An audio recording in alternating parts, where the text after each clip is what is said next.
Check the mic and make sure it sound right, boy. What's up, y'all? Welcome to the Richest Steve in Atlanta, where it is about the journey, not the title. Y'all already know we are back at y'all with episode number 40, Big 40 in the building. Y'all are in for a great episode today as we talk about Thanksgiving and politics, as well as young Americans are still living with their parents. Like I said, make sure y'all like, subscribe, and leave a comment on your way out the door as we're going to get right on into this thing. Thanksgiving and politics. Y'all, I have been seeing a lot of things about people saying if somebody disagrees with you on politics in your family or whatever, not your friends, don't do Thanksgiving with them. Dear Lord, y'all, this is going. I think we are taking a lot of things very far at this point. A lot of things very at this point. You know, Thanksgiving is supposed to be a time of everyone coming together, giving thanks.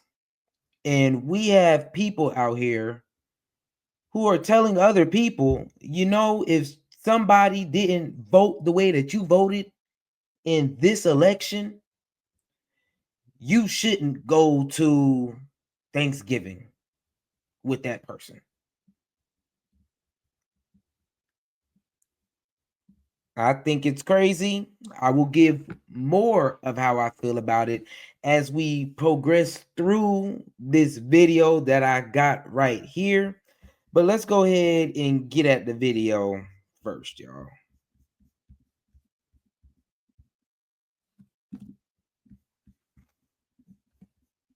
Let's get it. I'm all for healthy boundaries, but I tend to think mashed potatoes are the great equalizer. Like, you don't want to spend Thanksgiving by yourself because you can't set politics aside. Whatever your reason is, I would never let my politics be the reason I don't show up to see my family because they won't always be there. I'm going to disagree. All right. Well, apparently the View host, Sunny Hostin, is all for Democratic voters essentially spending the holidays alone if it means not having to deal with family members who are big Trumpers, individuals who supported Trump for this election. Now, this is during a panel discussion yesterday, and the ladies of the View were discussing like how to handle some of these difficult situations in which you're confronted with different political opinions that you hate, that you're vehemently against. The topic came up after a Yale psychiatrist by the name of Amanda Calhoun suggested to Joy Reid that it might actually be a good idea to skip the holiday celebrations this season following the election. Let's watch. There is a push, I think just a societal norm that if somebody is your family, that they are entitled to your time. And I think the answer is absolutely not. So if you are going to a situation where you have family members, where you have close friends who you know have voted in ways that are against you, like what you said, against your livelihood, and it's completely fine to not be around those people and to tell them why, you know, to say, I have a problem with the way that you voted because it went against my very livelihood and I'm not going to be around you this holiday. I need to take some space for me. All right, y'all. As y'all see, that's where this kind of stemmed from. And if there's other viewpoints that we'll bring in as this video goes along. However, you know, I understand where she's coming from. You know, if you actually feel some type of way, if you feel like, you know, you are hurt, go ahead. Go ahead. This is just the same stuff that y'all were doing the day after the election, guys. You know, going on Instagram, deleting all your followers.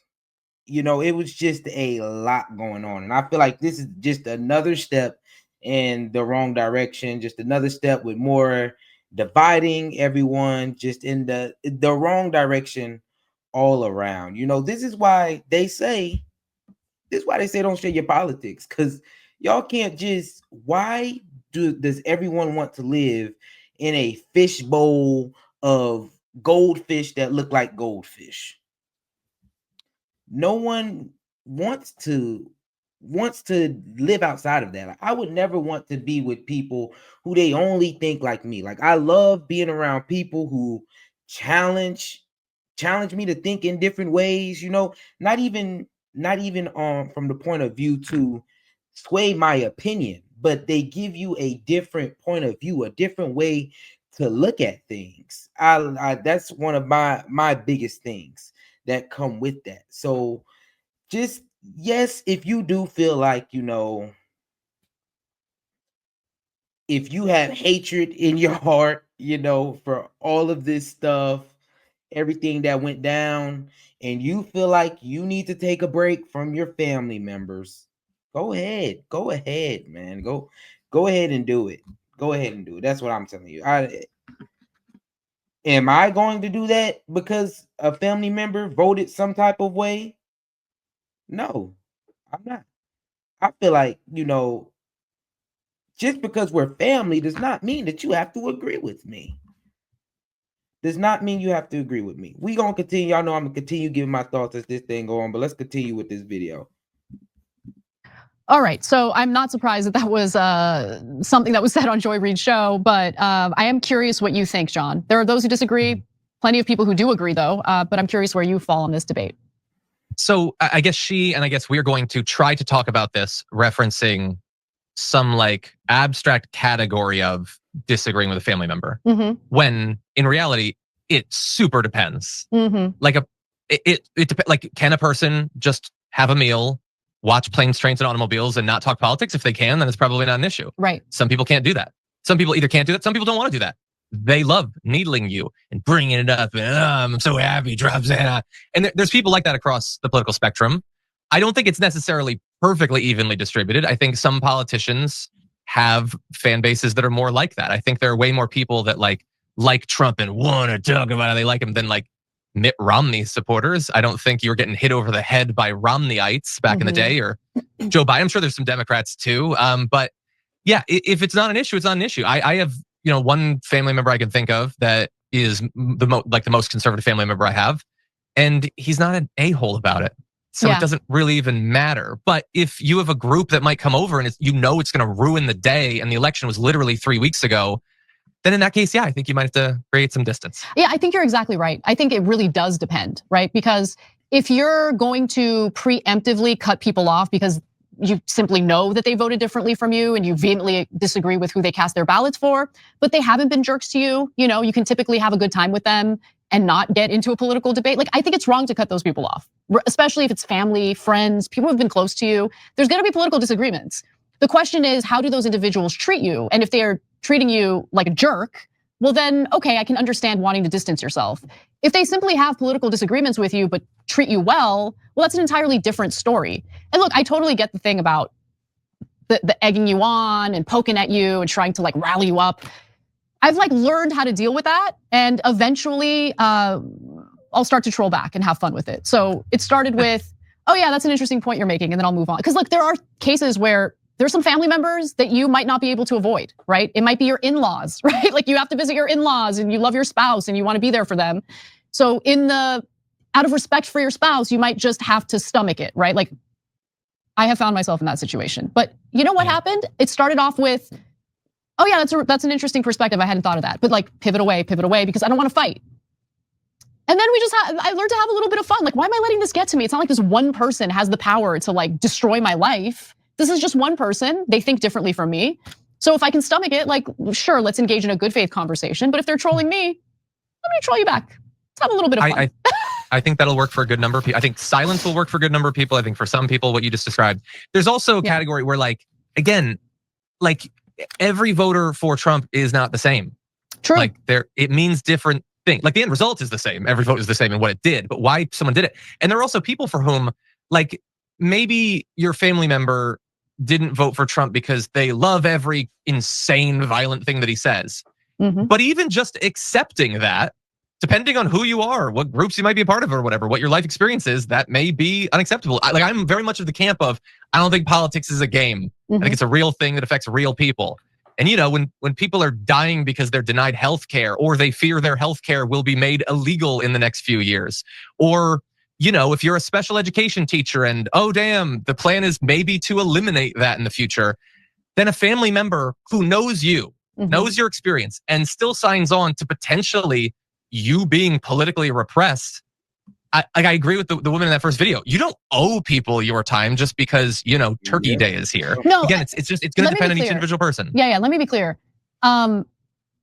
I think it's bad advice to cut people out of your life over political disagreements in general, right? There could be some extreme examples where I think it makes sense, but if you have that general, take on people you disagree with politically, out of concern for you and your own happiness, I would not suggest that you should cut out people willy-nilly, because you're gonna alienate yourself.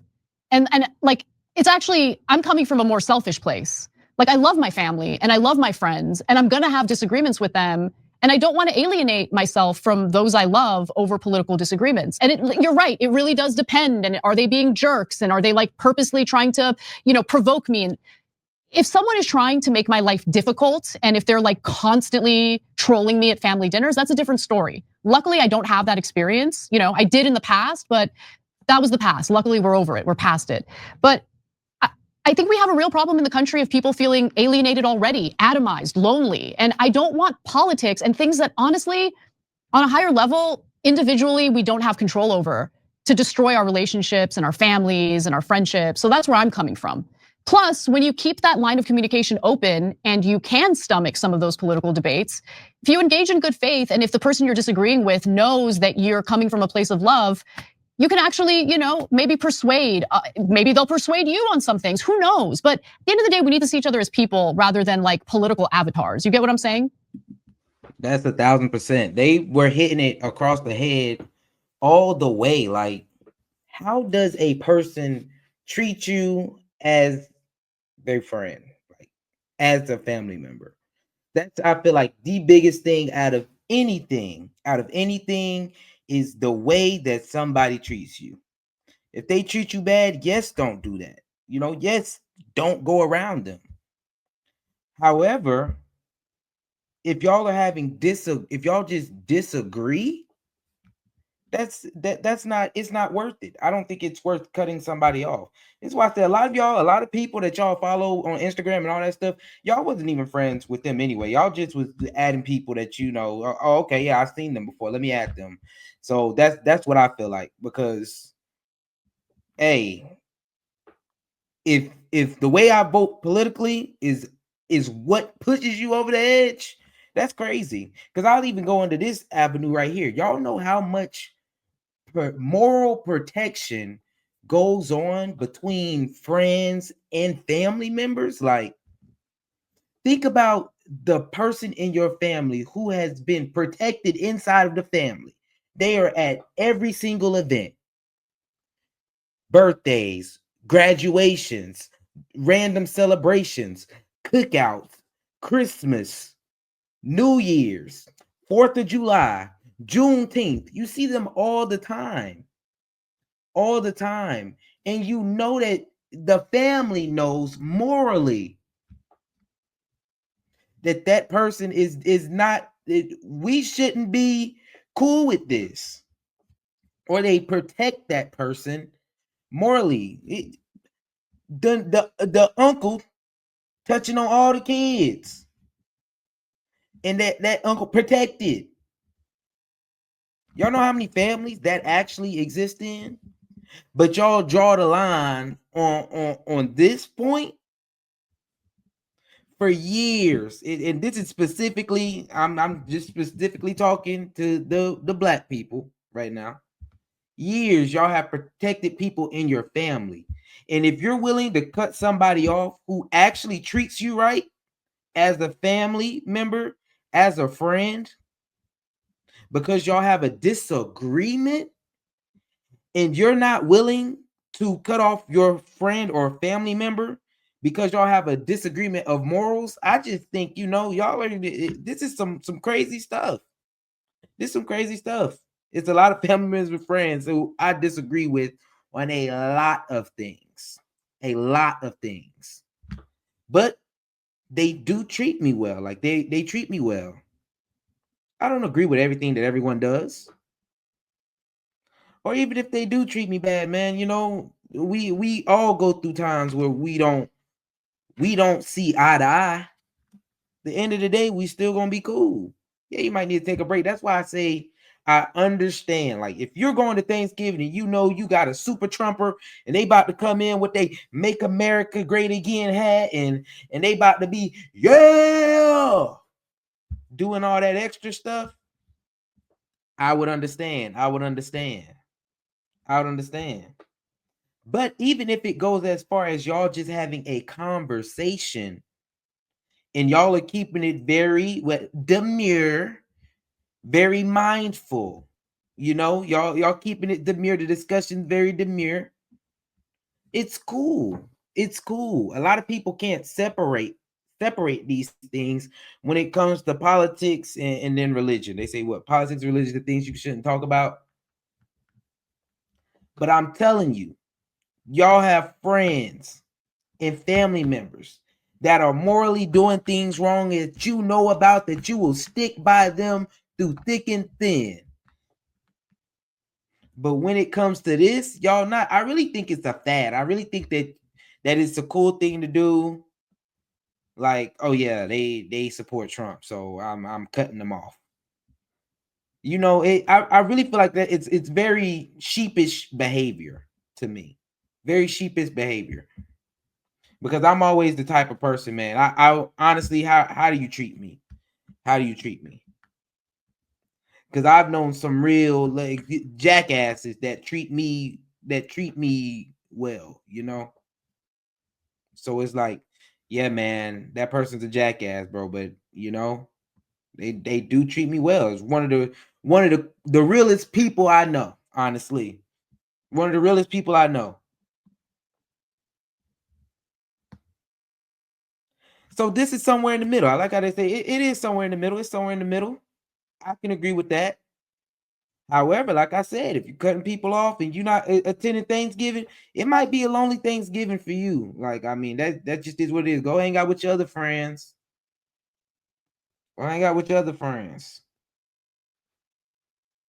You don't want to show up, even if you don't want me to show up, I'll find something else to do for Thanksgiving. I'm gonna give my thanks, have a good time. That's just what it's gonna be. Honestly, because I know some of y'all ain't gonna invite them out. Nah, I can't do that. I can't do that. He voted for Trump. I can't have him over there. But Uncle Earl gonna be sitting right there eating Thanksgiving turkey with some dressing. And we all know what Uncle Earl been up to. Let's continue though.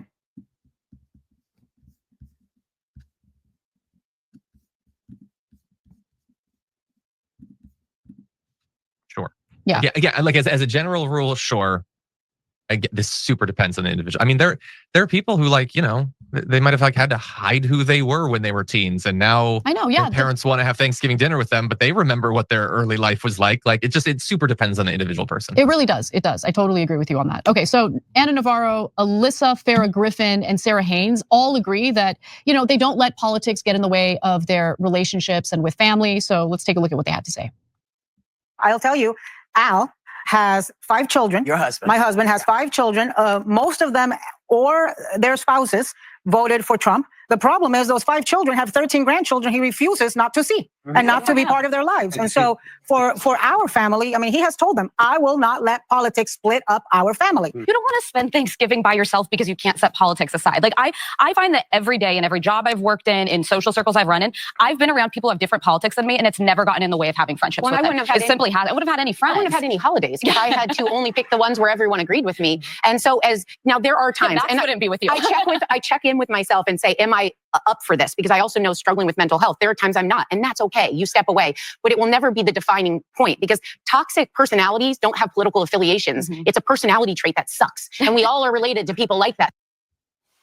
Yeah, I thought that was a good point. See, and that is the point. That's the point. The personality trait that they have would literally be the gas in the coffin. Like, honestly, I'm cool with talking whatever you want to talk. We can talk whatever, I'm cool with that. But if you treat me bad, I'm not going to want to be around you. I'm not. If you have a personality that's not right. I'm not gonna want to be around you. Because like I told y'all know I am in Europe. Europeans, I get to talk about some politics all the time. All the time.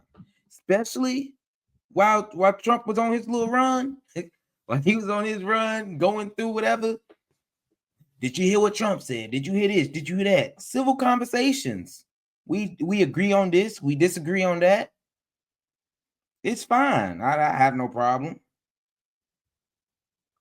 Now, if you the a-hole at the job, I'm not gonna want to be around you or talk to you. But if you just disagree with the way I'm voting, or I disagree with a point that you made with nah, man, that's not it. As long as you stay cool, we good. We good. It ain't always about that. I'm not going to ostracize somebody because they have a difference of opinion from me. I'm just not. And I feel like everybody has the right to do what they do. They have a right to feel the way they feel. So that just is what it is. Point at the very end. But also, I never really thought about how if you have a disagreement with a family member, that also means, and you're willing to cut them off, that means cutting off the kids that they have, right? Like, I don't agree with my brother on every political issue. The idea that I wouldn't see my nieces again, are you kidding me? No. Okay, my brother can say whatever he wants. I'm gonna see my nieces. My nieces come first. Yeah. Just invite the nieces. Don't let him come over. That seems super. They're too young. They're little girls still. So like, I still have to deal with their parents. So. I agree, and I'm not trying to be like a contrarian or whatever, but like when I see the inherent nature of The View is that it is going to be, whether we agree with what they're saying or what we don't agree with what they're saying, they're for the most part, maybe guests aside, a table of well-off people. Mm-hmm. Yeah. And politics means different things when it's like. It's the thing you talk about and you get fired up about it and then you go back to being perfectly comfortable with your life, and people for whom it's, literally or kind of figuratively, but bordering on literally life and death. Yeah, no, you make a really good point about the comforts that affluent people are able to enjoy, and to some level that privilege, that wealth can protect you from some of the downsides and some of the actions taken by the administration you did not vote in favor of. So I totally hear you on that, and that's a really good point. And look, Sunny Hostin, she's having a tough go at things, and she's in the complete opposite camp. So let's hear what she has to say. Whatever your reason is, I would never let my politics be the reason I don't show up to see my family, because they won't always be there. I'm going to disagree. I completely understand her point, because I really do feel that this candidate, President-elect Trump, is just a different type of candidate. From the things he's said and the things he's done and the things he will do, it's more of a moral issue for me. And I think it's more of a moral issue for other people. We're just, I would say it was different when, let's say, Bush got elected. You may not have agreed with his policies, but you didn't feel like he was a deeply flawed person, deeply flawed by character, deeply flawed in morality. A lot of Dems called him deeply flawed and demonized him. But you got to admit, they're very different figures. I think when people feel that someone voted not only against their families, but against them and against people that they loved, I think it's okay to take a beat. Okay, I think she. See, that's what I'm saying, y'all. The deeply flawed in that, nah, deeply flawed. I do agree, everyone is kind of deeply flawed, y'all. I am not perfect whatsoever. About all our presidents that had a cheating scandal or had somebody in the Oval Office doing some craziness. Nobody is above pretty much anything. Like, let's be real. And morally, we are all flawed. I don't know not one perfect person. And we can say that moral flaw is higher than this moral flaw, but yes, at the same time, no. At the same time, no.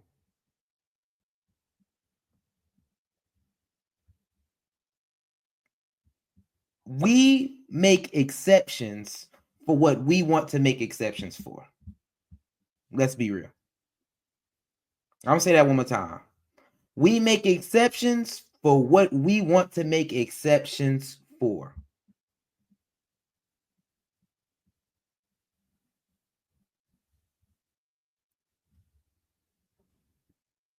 That's just what it is. And me knowing that, I accept pretty much everyone's flaws, man. I accept the flaw for what it is.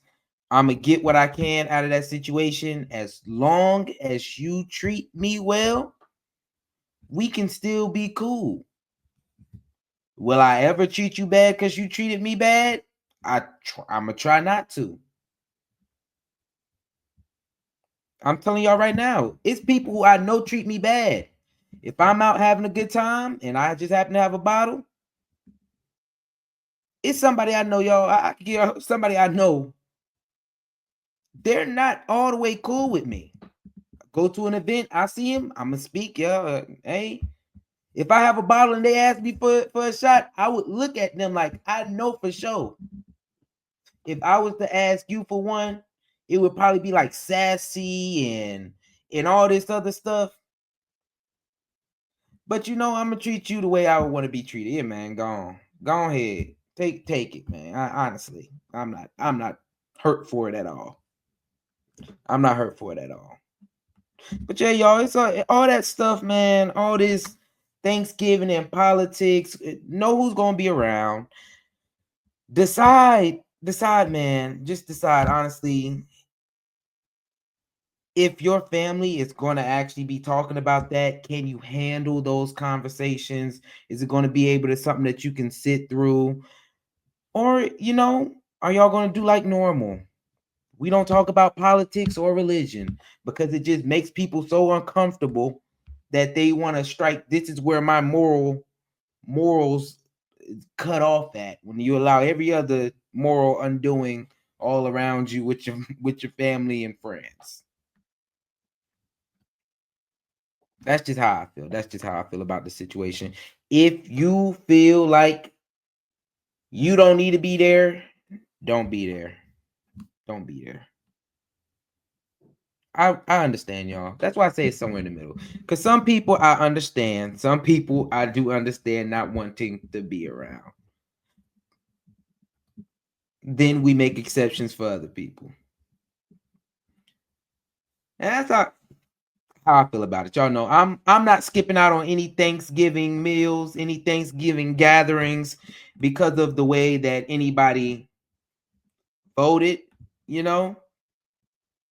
I've known people that voted different from me pretty much every time.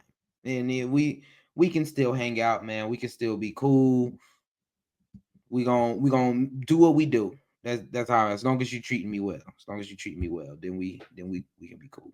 Hey, man, y'all let me know how y'all feel about it. Make sure y'all like, subscribe, and leave a comment. Let me know how y'all feel about Thanksgiving and politics, because y'all already know that's always a real nice nail biter for people. But let's go ahead and move on into the next topic today. Young adults are still living with their parents. Yay, shouts out to young adults, man. Y'all know what I believe in. I believe that you should stay with your parents as long as possible. That way you can actually get to that bag. Actually get to that bag. I say it all the time, man. I got friends that do stay with their parents. I got friends that don't stay with their parents. And I ask about money all the time. Y'all know I ask about money. So I'm asking, man, how much is this? How much is that? How much is this? How much is that? And I'm not going to lie to y'all. It's not that the people that stay with their parents are more well off, because it's not all, that's not always the case. But I do know that a lot of them that stay with their parents, they say that they have a ease when it comes financially, mentally, and all that stuff, because a lot of people don't agree with each other. They feel like I'm an adult now, so my parents can't tell me what to do. That's where a lot of the issues come in. However, young adults staying with their parents longer, I feel like is the way that American culture needs to start swaying to. I feel like, it's cool to get away from the home and experience life and do all of that.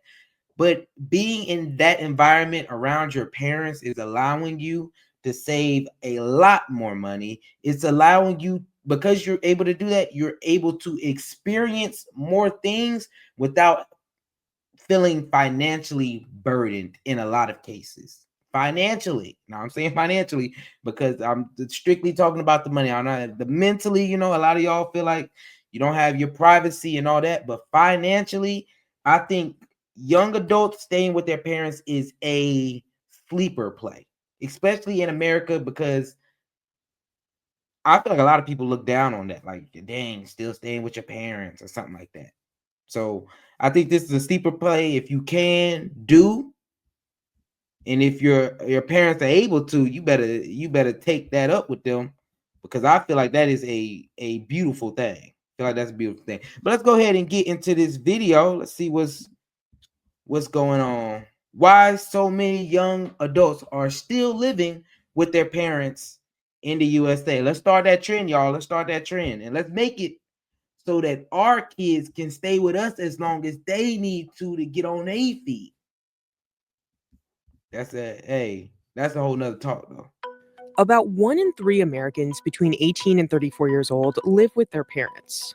And while you may have heard more about this recently, this trend isn't new. Between 2005 and 2015, the share just grew very steeply over this 10-year period. Since then, it's been fairly stable. There was an uptick, of course, during the pandemic. In the wake of the pandemic, those rates of parental co-residence are now about where they were right before. Part of the reason we see this escalation of young adults not leaving the nest or returning to the nest is this idea that it was harder and harder for them to weather shocks. Nearly 30% of Gen Z said they would like to save, but don't make enough money. And roughly 2 in 5 millennials and Gen Z adults feel it's harder to build financial wealth now than when their parents were their age because of the economy. 27-year-old Victoria Franklin has been living with her mother in New Jersey since she graduated college in 2019. I saw all of the money that I was saving, and I thought, maybe I should stay home for a little bit, and I didn't feel an urgency to move out.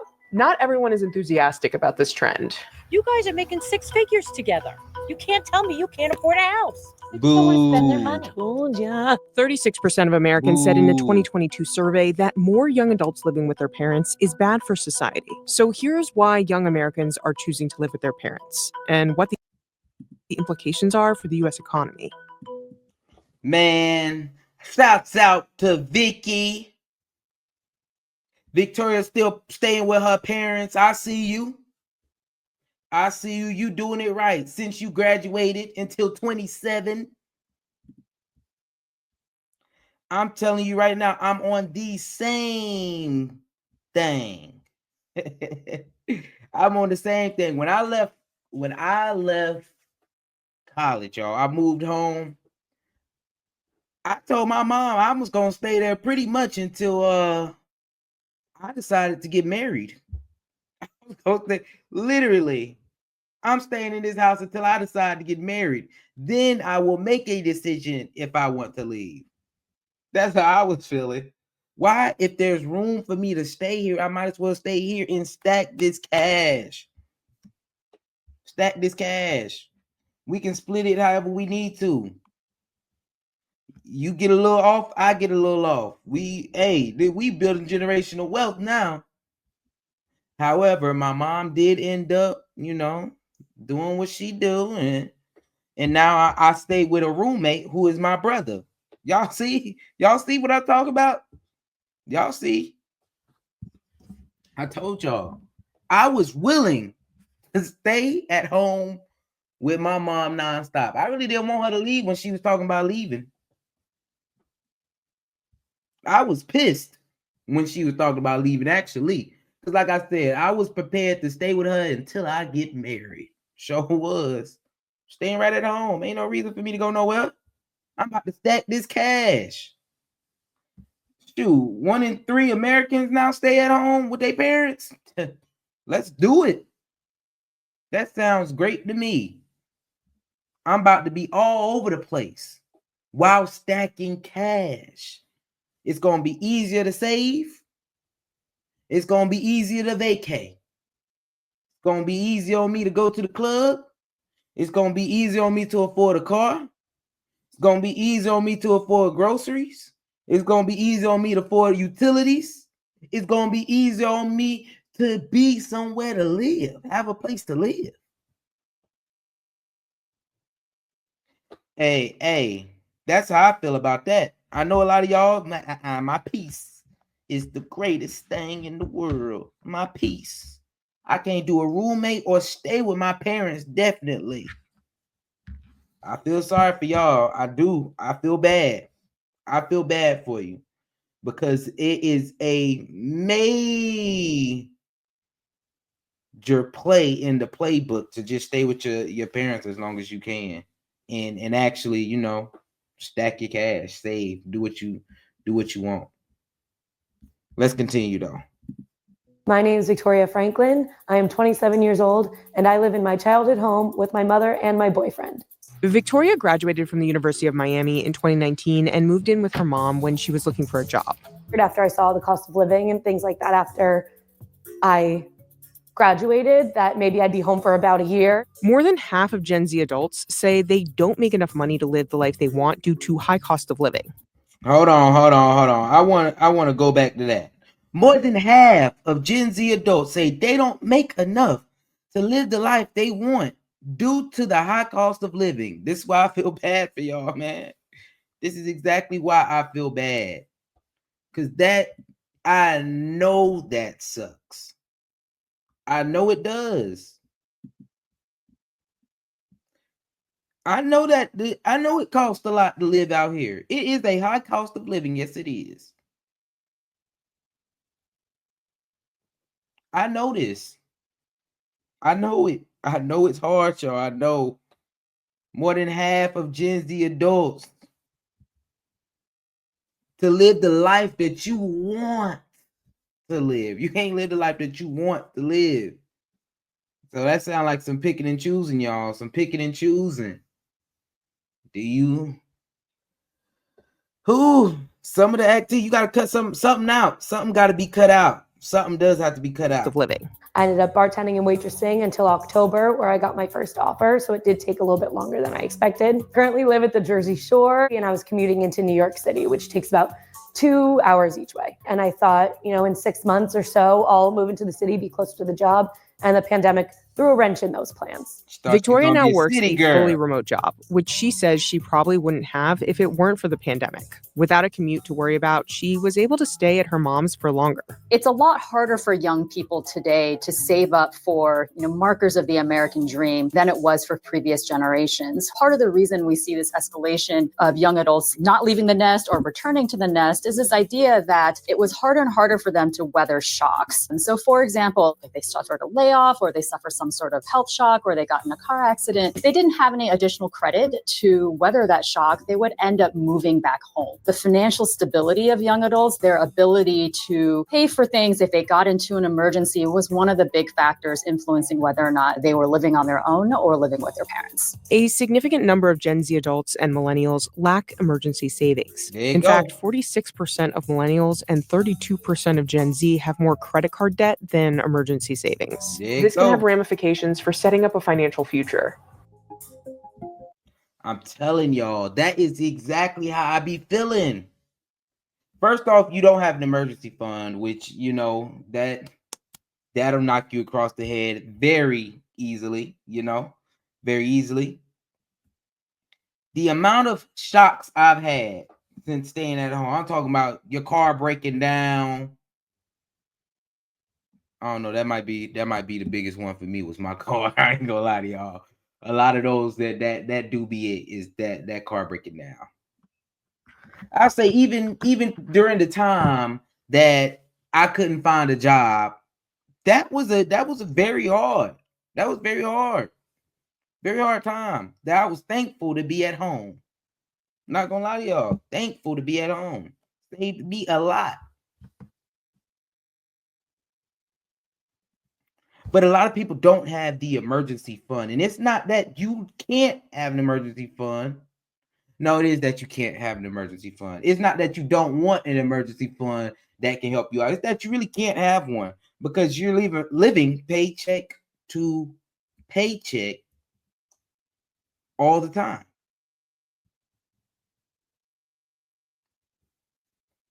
It's tough out here. And we have a lot of things. Like I said, being an adult, having adult stuff is not easy. I know how many times I hear, man, I wish we could go back when we ain't have to pay no bills. Sure do. You better work together with your parents or somebody else, a roommate or something. Because them emergencies, when they come and shock the mess out of you, I can see it now. You got your own spot. You got your own car. 2 jobs, work hard. She a baddie. But then when an emergency come, that's when you get tested. You done got in a car accident. You had a battery go out. Be some bull. I'm telling y'all, it be some bull. Emergency, a lot of times the emergencies be some bull. You have something come up with your health. Be some bull. You can't go to work for some reason. It be some bull. I have to tell y'all that you can't do anything with it because you can't save. You don't have a way to save that paycheck to paycheck living.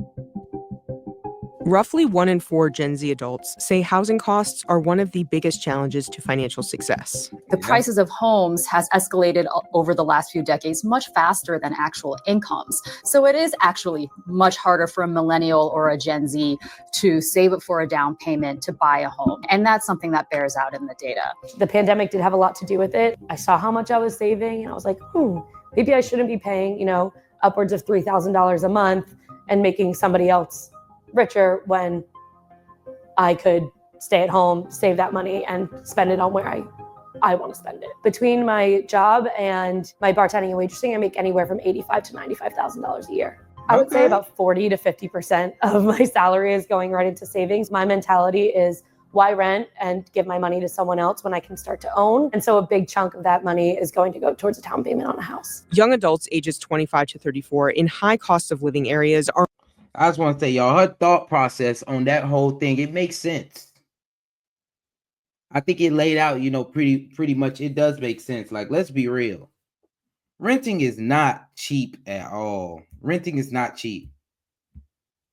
I would totally be fine with staying at a home, probably paying that same rent price, then paying that rent price to somebody else. And if you stay at home, that rent price usually is kind of cut right on in half.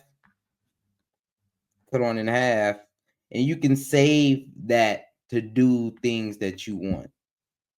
Renting's expensive. Your housing is expensive. And nobody ever thinks about what else comes with that. Yeah, let's be real. Your rent's $2,000. But then you have electricity, water, internet. I don't know if you got to do security over on those, but those three things pretty much hit me. What's another one? My trash bill. I still have a gas bill as well. All that stuff, man. All that stuff adds up. Definitely adds up on a person. That just comes with housing. So being able to cut a lot of those things in half, it's a lot bigger than you would think. So are more likely to live with their parents. Nearly 26% of young adults in New Jersey were living with at least one of their parents in 2022. The median household income in Oceanport, New Jersey, where the Franklins live, was nearly $133,000 in 2022, while the median value of a home in the region was around $644,000. Yeah, my dad built this house for $350,000 and was making probably $10,000 to $15,000 less than I was. My mom wasn't working at the time, and they were able to afford a $350,000 house on a $70,000 a year salary with a son. And that's not even the American dream anymore. That's not even possible. My aunt, who I fight with all the time, is always saying how you have to give somewhere, right? And my cousin said something to her the other day and said, we're giving everywhere. We don't get property. We don't get good school systems. Whatever we're trading off is too much to trade off. Victoria had brought up some conflict with her aunt a few times. Oh, this is my Aunt Judy. So I asked Aunt Judy to come on over and talk to us. I talked about how much we fight drama, about millennials, yes, but millennials living at home, and how you always say, well, you have to sacrifice something, but how much we're sacrificing. Like, we don't get like a big property, or we don't get like a nice house, or it's not in a good school system. You have to start somewhere. You have to start anywhere. Just start your portfolio is what I told you. I don't care what it is. You don't have to live in Oceanport your first time. No, but you were able to live in Oceanport the first time. Okay, I guess it was different times. Gen X and baby boomers may have a tougher time understanding what young adults are going through today because they enjoyed, until the pandemic recession hit, a solid almost 15 years of uninterrupted economic expansion. Baby boomers, Gen X, they weathered many economic downturns, including major recessions. But I think the big difference is that when they were starting to form their own households and starting to accumulate wealth, housing and higher ed were both more affordable relative to their incomes than they are now. When I started out, I was making $35,000. That's what I'm saying, y'all. Did y'all see what Aunt Judy pulled up in? How are you talking trash, Aunt Judy? I'm not gonna lie to y'all. When I see what Aunt Judy pulling up in at Aunt Judy age, I don't want to be Aunt Judy. I'm not trying to take no advice from Aunt Judy. She want us to struggle and do all this. Look at Aunt Judy at your age. I do not want to be driving that. Got the front bumper hanging off. I know y'all see this. Aunt Judy, do you think we about to take advice from you to criticize us? Talking about some start your portfolio. I'm about to stay at home and start this stock portfolio with all this money I'm saving, Aunt Judy. That's what I'm about to do. That way, by the time hopefully I'm your age, they paying for me. At least my stock is up, so they paying for me. Because golly, you talking about sacrifice? I'm about to sacrifice my mental. I'm about to sacrifice having my own. Everybody loves, oh yeah. I'm about to sacrifice that dummy American dream stuff that everybody keeps talking about, all that stuff. I'm gonna sacrifice that. So I'm not driving what you driving, Aunt Judy.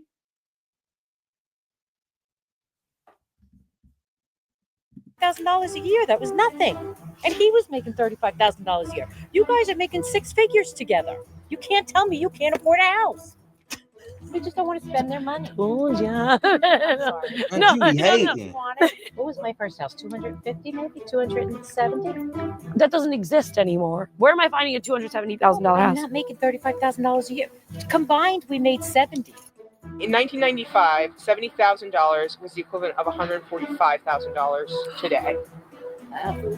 Yeah, look at that. See? Now look at Aunt Judy. Aunt Judy, I bet if you would have had some place to stay a little longer, you would have been a little bit more well off.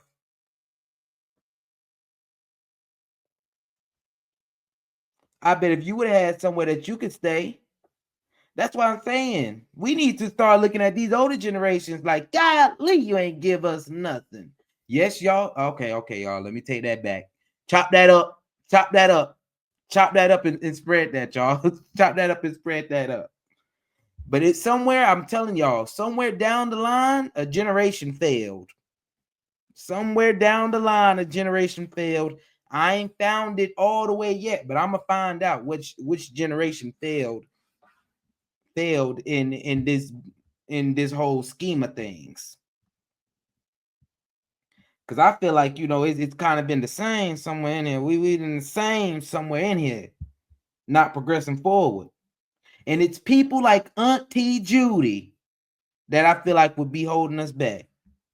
I'm telling y'all right now, I'm staying at home until I'm married. I'm staying at home. And then after that, because my mom don't stay with me, I still might stay at home for a year. Still might. super stacking at that point. Y'all already know how that be. That's a super stacker. I already can afford what's being paid. You better be saving every licking up that you getting. We gonna save up and we gonna do good.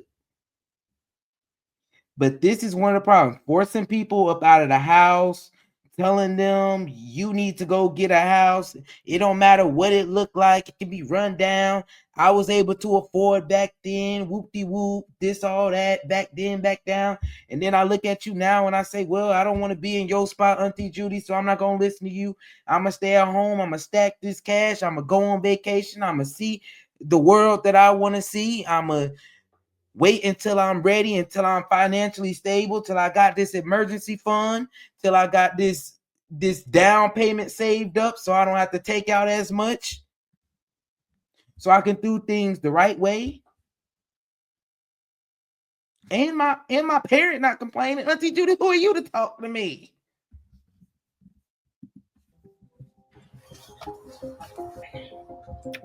We do also have a situation that what is really good for an individual person or an individual family is not necessarily good for the entire macroeconomy. The Federal Reserve estimates in a 2019 paper that young adults who move out of their parents' house would spend around $13,000 more per year on things such as housing, food, and transportation. One of the big... Nah, we going back to that. That needs to be, this is the amount of money that you are saving. How much y'all, this right here, y'all, I'm tell y'all, this is why my lady go on vacation 13 times this year. I'm telling y'all, how much y'all average vacation cost? Like $1,000? This is why she went on 13 vacations this year. Every month she was in a different spot. Because young people who move out of their parents' house would spend about $13,000 more per year on things such as housing, food, and transportation. We're not gonna act like $13,000 ain't no knock across the head.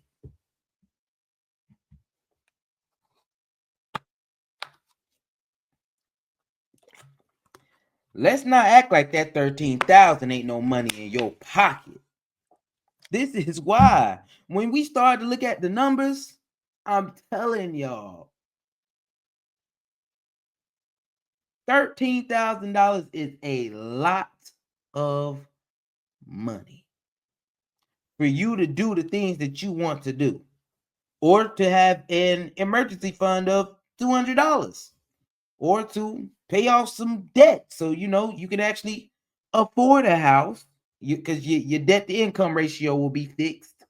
Pay down some debt, have an emergency fund, enjoy yourself a little bit, eat a little better. Maybe you don't gotta eat ramen noodles every day for dinner because you want to stay by yourself and have a nice apartment in Atlanta that you can live in. That's only one room, 4 walls,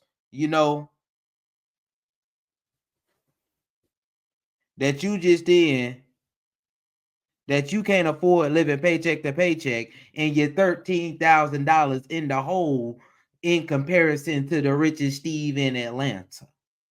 This is why I'm the richest Steve in Atlanta, y'all. I'm gonna be the richest Steve in Atlanta. You feel me? This is why they know me, because hey, I would say I'm $13,000 more per year than you that's staying by yourself. Yes, I am. I say $13,000 more per year than you do.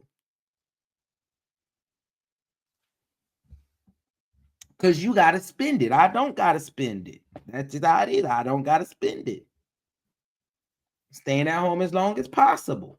There's more per year on things such as housing, food, and transportation. One of the big boosts to consumer spending is when people form households. Whether you're a renter or a buyer, you need to furnish that house. You need to fix things up in the home to make it livable. You end up spending a lot of money during that time. So if the pace of household formation slows down, then that's going to slow down the pace of consumer spending, and that will produce a drag on the economy. Another issue is that there aren't enough affordable properties in popular areas for younger people who are in entry-level jobs and making less money. Any sort of housing policy needs to be multi-pronged. Are there homes that are at the price point of these prospective home buyers? What can we do to increase the housing supply? What can we do to build? What can we do to help elder Americans, to help them downsize and move into more right-sized homes that will open up larger homes for young families? And so I think one alone is not really going to do it. We've got to look both at demand as well as supply. The other major factor here is how much student loan debt young Americans have. 59%. Hold on, y'all. Oh, gosh. I don't know why I still got a fear of that word, y'all. I don't know why I still have a fear of that word. I don't even have to worry about student loans anymore. Because I did exactly what they said. What they talking about on here. I stayed with my folks and I saved $13,000 a year. And instead of spending that $13,000 a year on vacationing, I spent it on paying off my student loans in 3 years.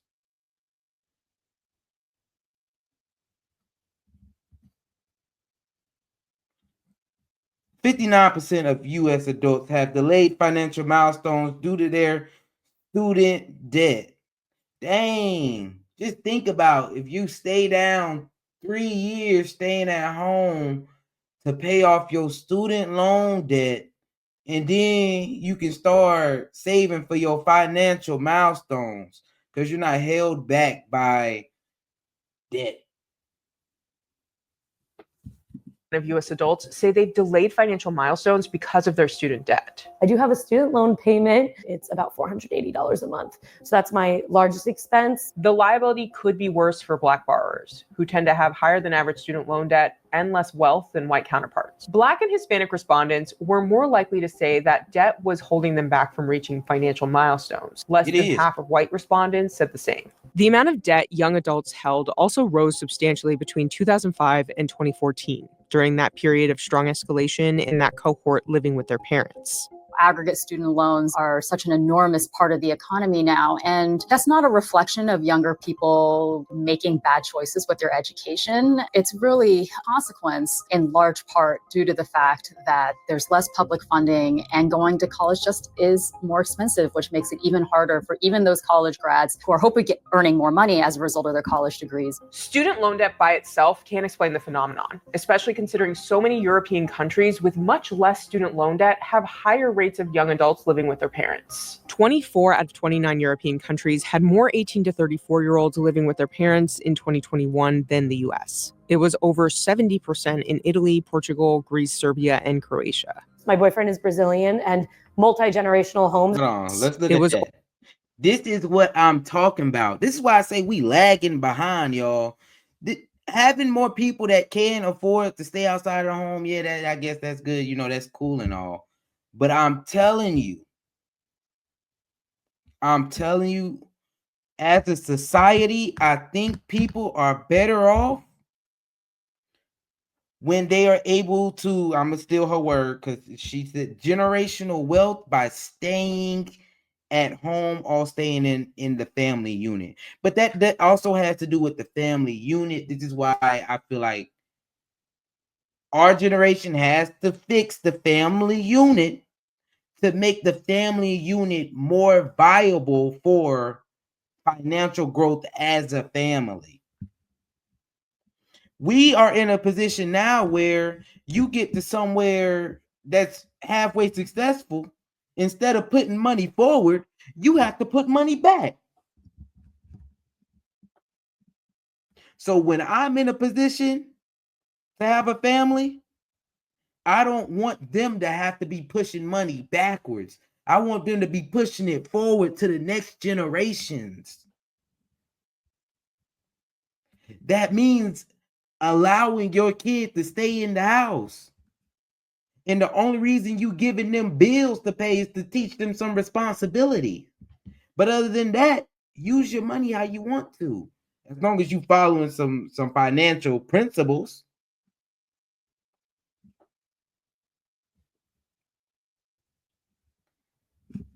I just feel like that family unit is definitely something important.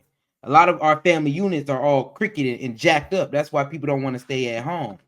So that's why I feel y'all. I feel y'all with a lot of what the parents have going on. You know, you growing up in that space just wasn't the best for you. However, you can be the one to change this. And even if you know that it's on the fence, I would advise you think about that $13,000 extra that you can have in your pocket. Over 70% in Italy, Portugal, Greece, Serbia, and Croatia. My boyfriend is Brazilian, and multi-generational homes are very common in almost everywhere else in the world, except in the United States. So I'm just taking a page of their playbook. The Americans are probably the only people that they're not multi-generations in one house. And I don't have a problem with it. I mean, I think it's kind of nice. Why do we have to be so cold to push everybody out? You know, there are a lot of cultures out there in which it is normal to live with your parents until you get married. And I don't think there's necessarily an economic explanation for that. The Franklins would say in the US, it is the economy. But Victoria's mom is kind of okay with it. Unfortunately, it is the economy and the world that we live in that just doesn't allow them to go live a comfortable life. So with them living here was no big deal. It's not really a problem. They're saving their money. Eventually they'll buy a house, and that works.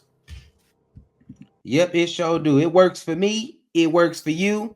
I be trying to stay with my focus pretty much, you know, forever. You know, everybody trying to do them family compounds and all those things.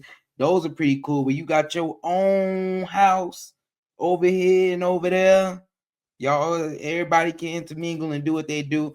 But yeah, I think that's definitely something that I would love to see myself doing. I'm not gonna lie to y'all, is staying at home as a young adult until I get married. That's just is what it is.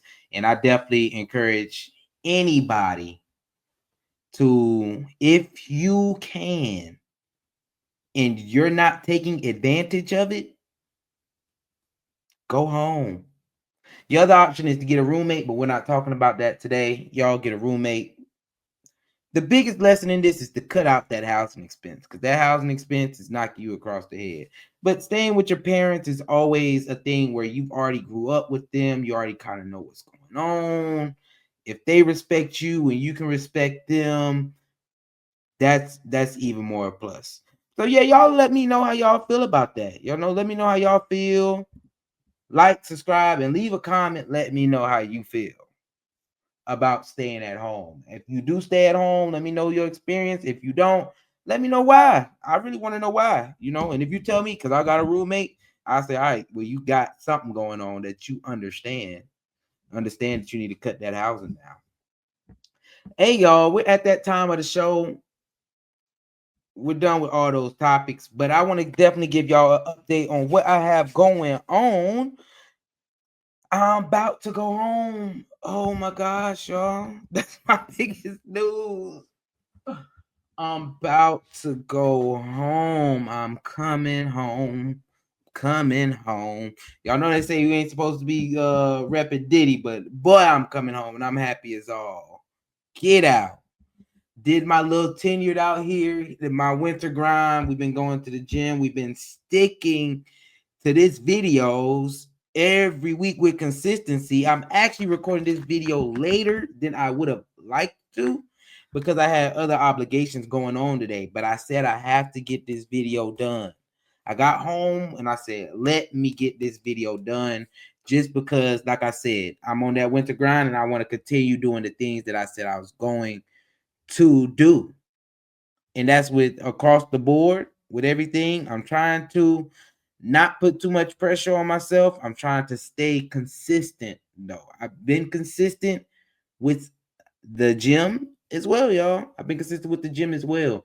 I think right there is pretty much where I'm happy at. It's where I'm happy at. I'm happy with everything that's going on right now, work-wise. Because remember, y'all, I told y'all work-wise, this trip, 1,000% great experience, great opportunity for me. And in the winter grind, I just want to continue going, because this is pretty much, when did we start that winter grind? When did the winter grind start? It had to start in October, which means I'll have a whole new thing going on. Pretty much when the new year comes. But and not, a lot of that won't change. It'll probably be a lot of the same stuff. I'll just tweak certain things, especially with that. But yeah, y'all. My biggest news is that I'm coming home. I'll be focused on that. Hopefully, I'll be able to do a few more lives, and I'll be able to go a little bit harder in the gym, just so that I can see a real transformation in the gym. Right now, I've just been trying to stay consistent. And I go in and do what I do and get out of there. But yeah, y'all, I've been officially on here an hour, a little over that. I was not expecting to go an hour, but obviously I enjoyed those topics a little bit more, doing a little bit more yapping. But y'all, I'm gonna go ahead and end the show right here. Hey man, y'all know, thank y'all for watching. I appreciate y'all for tapping in. Peace, love, and riches. I'm out.